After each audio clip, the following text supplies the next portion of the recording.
All right, Josh Freeman talking to CBS Sports. So you guys had a pretty unbelievable year last year. I mean, kind of came out of the blue. I know some people were projecting. A lot of people saw you guys in training camp. Do you think it's going to be harder to repeat the success without an organized offseason?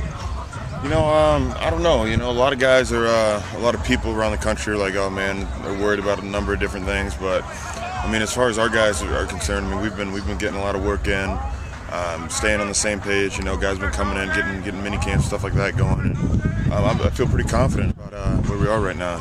Obviously not getting to work with coaches, we're missing that sort of aspect and that knowledge and perspective. But at the same time, it gives us an opportunity to kind of grow as a team and for different leaders on the team to step up. And I think we've really grown in that standpoint and also got a lot of work done. You said a couple weeks ago that you need, I think the quote was about a week to get ready.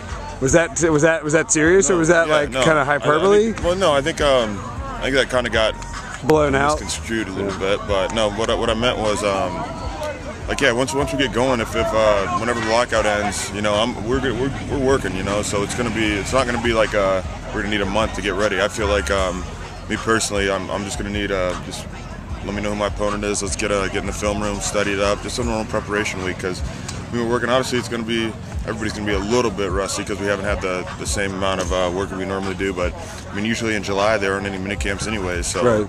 I feel like we're gonna be good.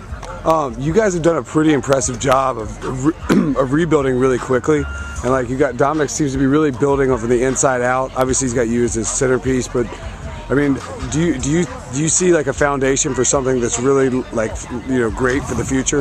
Yeah, for sure. I mean, and you see it with a lot of young guys too. We started a number of rookies. I don't know if it was 10 or 11 rookies last year, and a lot of guys who were rookies stepped into key roles on our team, and they were able to contribute and hang with the veterans. So I mean, that's very encouraging moving forward in the future. That as far as being a young team, our arrow's still pointing up, and that's we only have room to improve.